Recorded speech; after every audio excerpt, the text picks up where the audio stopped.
Bonsoir, bienvenue sur France 3 Pays de Corrèze. Ce soir, nous sommes à Lubersac pour parler des efforts de réconciliation entre arboriculteurs et riverains. La pomme de discorde, vous savez, ce sont les pesticides nécessaires au rendement, mais dangereux pour la santé. Les habitants s'inquiètent, les pomiculteurs s'échauffent, un conflit qui mine les relations de voisinage. Et bien aujourd'hui, certains se disent prêts à améliorer leurs pratiques. Après la guerre, l'amour est-il possible dans le pré? On en parle tout de suite après l'actualité du jour.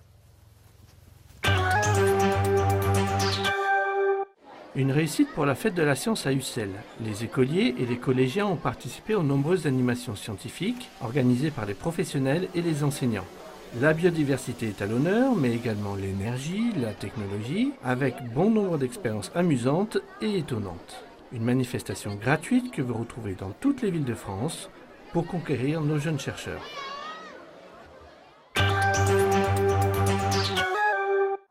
Les inscriptions sont lancées. Le 4e défi famille à énergie positive cherche ses volontaires pour tester une centaine d'éco-gestes. De décembre à avril, les cobayes devront réaliser un maximum d'économie d'énergie grâce à des gestes simples comme l'extinction des veilles d'appareils électroniques. Début de l'expérimentation le 14 novembre. L'année dernière, 68 habitants de l'agglomération avaient participé et économisé en moyenne près de 400 €. Voilà à quoi ressemblera le nouveau pôle gériatrique de l'hôpital de Brive. Un espace de 6000 m² qui ne sera occupé qu'à partir du mois de mai prochain, mais les travaux sont déjà bien avancés. À l'intérieur, tout a été pensé pour faciliter la vie du personnel et des patients.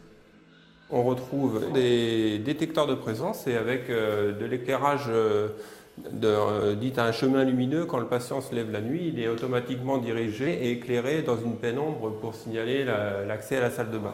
On a souhaité intégrer directement au plafond des lèvres malades. Donc c'est des rails qui permettent d'éviter d'avoir à apporter un appareil pour lever le patient, pour le transférer d'un lit au brancard. Au total, le bâtiment pourra accueillir une centaine de patients dans différentes unités spécialisées dans la prévention du vieillissement, le traitement de la maladie d'Alzheimer ou encore des troubles cognitivo-comportementaux. Ils peuvent permettre d'avoir un outil technique, un plateau puissant en termes de compétences qui va desservir et appuyer les professionnels du territoire et qui va également permettre de hausser finalement la qualité et le niveau de prise en charge des personnes âgées. Côté énergétique, le bâtiment a été pensé pour être économe. L'éclairage LED, des panneaux photovoltaïques et l'isolation extérieure devraient considérablement réduire la facture. Coût total de la construction de ce bâtiment, 14 millions €, une somme financée en majeure partie par l'hôpital. La trêve de la Coupe du Monde de rugby touche à sa fin. Sevrés de ballons depuis le 13 septembre et leur victoire face à Agen, les joueurs du CAB vont de nouveau fouler le terrain. Le rendez-vous est fixé demain à 19h30 au stade Amédée Domenech de Brive face à Colomiers qui évolue en Pro D2. Idéal pour se remettre en jambes avant la reprise du top 14 et la réception à domicile de Toulon.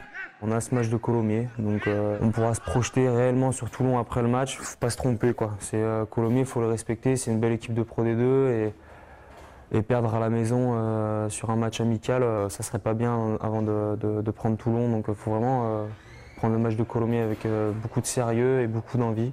Une rencontre amicale gratuite pour les abonnés et moyennant 10 € pour les plus de 18 ans. De retour à Lubersac pour parler de cette médiation entre arboriculteurs et riverains. Peut-on concilier pesticides et santé, protection de l'environnement et pression économique? Une question insoluble qui a déchaîné les passions depuis 10 ans. Et bien aujourd'hui, une voie d'apaisement semble possible. Qu'est-ce qui a fait bouger les lignes? C'est ce qu'on a cherché à comprendre. Il y a quelques mois encore, ces deux hommes ne se parlaient pas. Laurent Rougerie, représentant de pomiculteurs, Fabrice Micoureau, porte-parole de riverains entre les deux camps, c'était même la guerre ouverte par médias interposés. La goutte d'eau, c'est ce reportage d'envoyé spécial qui a mis le feu aux poudres.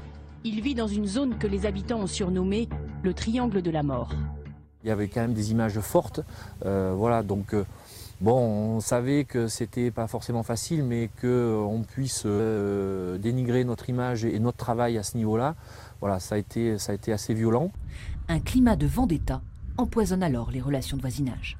Il y a eu des insultes, il y a eu des menaces, il y a eu des tensions extrêmes. Bonjour. L'État décide d'intervenir. Sur le terrain, la préfecture organise des médiations. Une cellule phytosanitaire rassemble les deux parties qui planchent sur une charte de bonnes pratiques. Règles d'urbanisme, information du public. L'idée n'est pas neuve, mais elle ambitionne cette fois de mieux prendre en compte la loi. Ce sont des règlements européens qui définissent le riverain comme étant particulièrement vulnérable. Donc dès lors qu'on est reconnu comme étant vulnérable à ces produits-là, il faut nous en protéger. Aujourd'hui, l'objectif, c'est que tout le monde prenne mieux en considération ces éléments-là pour progresser et pour qu'on vive mieux en harmonie. Depuis mars, les réunions de travail se multiplient sur le terrain. 4 médiations ont déjà eu lieu pour apaiser des conflits entre un riverain et un pomiculteur. Et puis au-delà des discours, certains prennent déjà de réelles mesures de protection. Au cœur du conflit, la dérive, c'est-à-dire la dispersion des pesticides sur les habitations voisines. Parmi les solutions à l'étude, ces haies de 3 mètres de haut, un écran naturel, une évidence pour ce pomiculteur. Ça fait partie de mon travail de maîtriser la dérive, parce que maîtriser la dérive, c'est une loi. On doit maîtriser la dérive de nos appareils de traitement, dans nos interventions. Et pour l'arboriculture, on n'a pas trouvé mieux qu'une haie. Moins naturel, mais plus rapide, le filet anti-dérive, c'est une autre solution adoptée par le responsable de ce verger pour protéger le jardin mitoyen et la santé de ses voisins. On ne veut pas de conflit, bien sûr, avec le voisinage. On est dans un environnement un peu compliqué.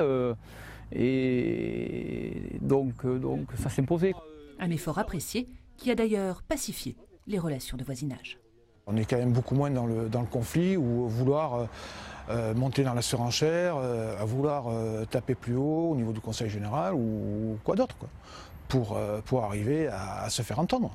Voilà, il y a les outils, mais aussi le dialogue. Informer son voisin des jours et de la nature des produits pulvérisés peut aussi être une bonne façon de pacifier les relations. Quant à l'usage de pesticides en soi, eh bien, tant que le consommateur voudra des pommes sans tache, parfaitement calibrées et bon marché, ce n'est pas prêt de s'arrêter. C'est ainsi que s'achève cette édition. Merci de nous avoir suivis. Bonne soirée sur France 3.